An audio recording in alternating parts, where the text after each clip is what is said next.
नमस्कार मु Deepti दीप्तिस full lab को आपण मानकु बहुत बहुत स्वागत। आज आम घरे तैयारी करबा च्यवनप्राश। एमती भी शीत दिन चलची आ ठंडा भी पड़ेलानी छोट बड़ समस्त को ठंडा काश सबू घरे जनरली देखा जाए शीत दिन में किंतु इम्यूनिटी को बूस्ट करने स्पेशली पिला मानकर आज आम गोटे होममेड च्यवनप्राश बनैबा जो थे कि कौन सी प्रिजर्वेटिव आम मिक्स करवानी पूरा नेचुरल जिनस बनैबा आउ ये जो च्यवनप्राश को आपण बहुत दिन जाए स्टोर करके भी रखिपारे। तो आशा करुँची आपण समस्त को रेसिपीटी पसंद आसब। तो ये जो होममेड च्यवनप्राश बनवाई फास्ट ये देखो मु 500 ग्राम बा आधा किलो अमाउंटर नहीं अँला फ्रेश अँला आपण ने। तो अँला को आपण भल भाव में पानी रे 3 ରୁ 4 थर धोईदेवे। धोई सारापर यहाँ को आम स्टीम करवा। तो ये गोटे स्टीमर रे मु आगु पानी गरम करने रखी थी। तो एबे आम स्टीमर रे सब अँला को एमती देकी ताको कवर करदेवा। 15 मिनिट आम मीडियम फ्लेम रे ताको स्टीम करवा। पानी भीतर डायरेक्ट सिझेबेनी एमती स्टीम ही करेंगे। आउ बेसी भी सिझे नरम करवा दरकार नहीं। 12 ରୁ 15 मिनिट आपड़ एमती मीडियम फ्लेम रे सिझेबे। आउ 12-15 मिनिट पर गैस फ्लेम को आपण बंद करके तार जो कवर खोलिकी चेक करेंगे। देखंतु अँलार कलर ये पूरा चेंज हो जाए। आ गोटे चामच साहाय्य भी आप चेक करेंगे पूरा नरम हो जाइथिबो। आ तार मंजी ये पूरा इजिली बाहरी जीवो। तो एबे तो यहाँ बहुत गरम अच्छी टिके ठंडा होगापाई छाड़देवा। तापर मंजी सबको आम अलग करदेवा। नेक्स्ट आम च्यवनप्राश रे गोटे स्पेशल मसला पकेबा जो थे कि ये देखंतु गोटे बड़ चामच मुझे पानमहुरी ता सहित गोटे बड़ चामच माने सेम परिमाण में आम नहीं गोलमरीच टिके बेसी भी आपड़ नहीं पारे ये गोलमरीचर परिमाण। आउ 4 ରୁ 5टा आम नहीं गुजराती जोटा कि ग्रीन इलायची ता सहित 10-12टी आम नहीं लवंग। लवंगर परिमाण आप बेसी देवेनि 10-12टी ही ने। छोट खंडे डालचीनी आम नहीं आउ ता सहित आम ये नहीं गोटे बड़ अलैच गुजराती आउ अलैच ये आम 2टा जाक यूज करवा। तापर ये देखंतु आम कि तुलसी पत्र नहीं कला तुलसी जदि अच्छी तो बहुत बढ़िया आप कला तुलसी ही यूज करंतु। तो ये पाखापाखि 40 ରୁ 50टा मु तुलसी पत्र नहीं। तो एतिकी सब मसला आम ए मिक्स करवा। जदि खसखस बा पोस्तदाना अच्छी तो आपण पोस्तदाना भी ये गोटे टेबल स्पून मिक्स करें।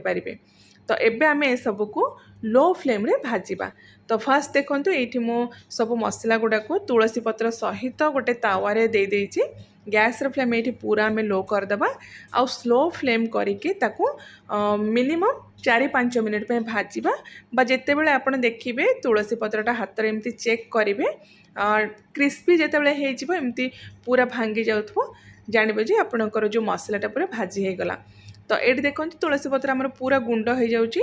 गैस फ्लेम को आम बंद करदेवा। तापर सब मसला को ये गोटे जगह को बाहर करदेवा। आउ ये जो मसलाटा को पूरा ठंडा है पर आम गुंड करवा। तो नेक्स्ट ये देखंतु अँला सब आमर पूरा ठंडा हो जाइए।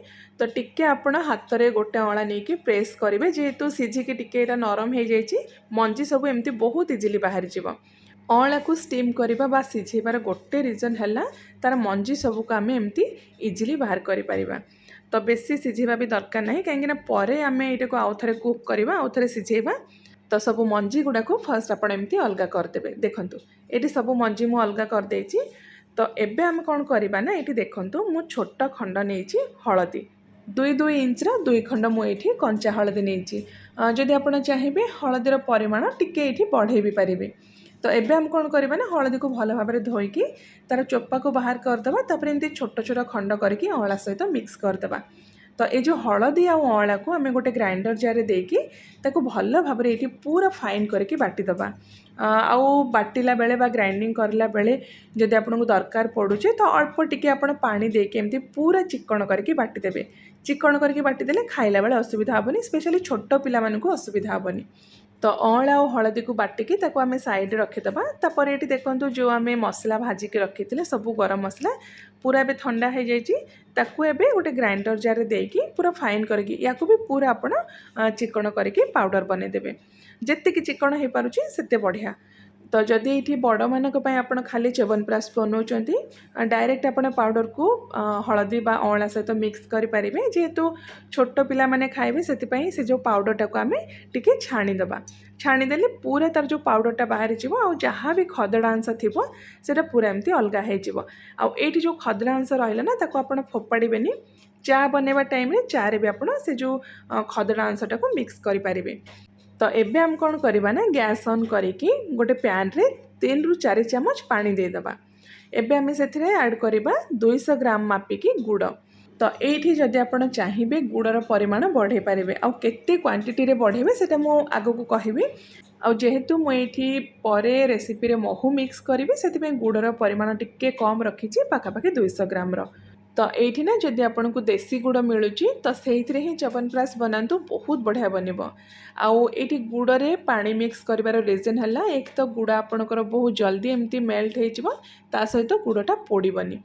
तो एमती देखंतु गुड़टा को आप मीडियम टू हाई फ्लेम रखिकी फुटेबे गुड़टा मेल्ट हवा जाए। आउ जितेबाला एमती गुड़र फेण फेण बाहर स्टार्ट होपर आम जो अँला और हलदी को बाटिक रखी ए मिक्स करदे। गुड़ को ये पाग करवा दरकार नहीं। तो एमती आपण कंटिन्यू चलेकी लो टू मीडियम फ्लेम रे पाखापाखि 15 रु 17 मिनिट बा 20 मिनिट आपण यहाँ को कुक करेंगे। अँला हलदी बाटिला बेले आम जो ये पानी मिक्स करथिले ना से पानीटा को आमको सुखेबार अच्छे। मॉइस्चर जदि रहिबो बेसी दिन जाए आपणकर जो च्यवनप्राशटा रहिबनी स्टोर करके आपण बेसी दिन जाए रखिपारिबेनी। तो एबे आम एथिरे मिक्स करवा गोटे बड़ चामच शुंठी बस जो ड्राई जिंजर पाउडर रो गोटे बड़ चामच आपण मिक्स करेंगे। एठी मो शुंठी पाउडरटा मिक्स करिछि। जदि शुंठी पाउडर नाही गोटा शुंठी मिलुछि ताहले आपण जेतेबेले जो अँला और हलदी को बाटिबे ना बा ग्राइंडिंग करेंगे से टाइम रे 2 इंच पाखापाखि शुंठी देकी ता सहित भल भाबरे ताको बाटी देबे। तो शुंठी पाउडर दे सारा पर लो टू मीडियम फ्लेम रखिकी एमती तार जो कलर चेंज हवा जाए बा टिके एमती सुखिला हवा जाए ताको आपण कंटिन्यू चलेकी कुक करेंगे।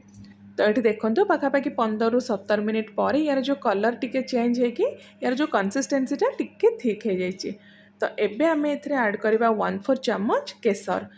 केसरटा ऑप्शनल अच्छी जदि अच्छे आप मिक्स करूँ। तापर जो गुंड आम बन के रखी थे सब मसला गुंड भाजिकी जो पाउडर बन से पाउडर सबको आम देदेबा। तापर 4 बड़ चम्मच पाखापाखि आम ए घी मिक्स करवा जदि कप्रे आप मापिकी ने 1/4 कप ए घी मिक्स करेंगे। आउ यार जो सेल्फ लाइफ आउ टिके जदि आप बढ़ाई चाहूबे तो 4 चम्मच घी जगह आप 8 चम्मच नहीं पारे बा 1/4 कप घी जगह आप आधा कप जाए घी ए मिक्स करें। तो घीटा दे सारापर एगेन आम यहाँ को 3 रु 4 minute low to medium flame रे रखिकी कुक करवा कंटिन्यू एमती आप चलेबे। आउ मेन जिनस है बिल्कुल भी एथिरे मॉइस्चर न रहा दरकार। जदि टिके भी मॉइस्चर रहिबो ना बेसी दिन जाए आप यहाँ को स्टोर करके रखिपारे। तो एमती आप 3-4 मिनिट मीडियम फ्लेम रे रखिकी कंटिन्यू चलेबे आउ टिके एमती सुखिला हवा जाए कुक करेंगे। जेतिकी टाइम जाए बा जेते भल भाव आप यहाँ को कुक करेंगे सेतिकी दिन जाए बेसी दिन जाए आप यहाँ को स्टोर करके रखिपारे। तो ये पाखापाखि 4-5 मिनिट पर देखंतु यार जो कंसिस्टेंसी आउ टिके ठीक हो जाए ठंडा हो गला पर यहाँ आउ टिके बहलिया हो।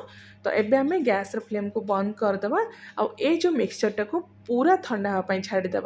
ठंडा हो सारा पर आम ए महू मिक्स करवा गरम गरम आपड़ केबे भी कौन सी जिनस महू मिक्स करेंगे। तो ये पाखापाखि आधा घंटा बा 45 मिनिट पर मुझे देखा यार जो कंसिस्टेंसी देखंतु आग अपेक्षा टिके बहलिया हो जाए। तो एबे ना एथिरे आमे आधा कप पाखापाखि मिक्स करवा महू। जदि टिके बेसी मीठा पसंद तो आपण आउ 1/4 कप बा आउ 4-5 चम्मच महू एथिरे मिक्स करेंगे बा टेस्ट करके आपन को जदि दरकार पड़ुची आउ किछि महू एथिरे मिक्स करि पारिबे। आउ जदि महू आपण मिक्स करबा पई चाहू नाहंती तो 500 ग्राम अँला आपण 400 रु 500 ग्राम बा 400 रु 450 ग्राम पाखापाखि गुड़ एथिरे मिक्स करदेबे। तो ये महू दे सारा पर ताकू भल भाव आपड़ यहाँ को गोले देवे। तापर गोटे एयरटाइट कंटेनर रे रखिकी मिनिमम आपड़ यहाँ को 2 रु 3 मास जाए स्टोर करके रखिपारे। आउ दिनर जेकोसी टाइम रे आपण गोटे चामच एथरू खाई पारिबे। किंतु जदि सकाळ खाली पेटरे आपण एथरू गोटे चामच खाइकी गोटे कप बा गोटे ग्लास नखौसुम पानी जदि ता सहित पीबे ताले एटा बहुत इफेक्टिव रहइबो। आउ सबु एज ग्रुप छोट बड़ समस्त एटा को खाई पारिबे। आशा करुच्ची पसंद आसथिबो रेसिपीटी। एबे तो अँलार सीजन चलची अँलार बहुत परिमाण रे विटामिन सी अच्छी ता सहित नेचुरल इनग्रेडिएंट्स आमे सब नेचे जोटा कि ठंडा काश पई बहुत इफेक्टिव। तो निश्चय थरे जो होममेड च्यवनप्राश को आपण घरे बनातु सबु एज ग्रुप को खाइबा पई दियंतु हेल्दी और हैप्पी रहंतु। आशा करुच्ची रेसिपीटी पसंद आसथिबो समस्तंकु। मु आउ थरे गोटे नुआ रेसिपी नेके आसीबी। Till then take care and bye bye.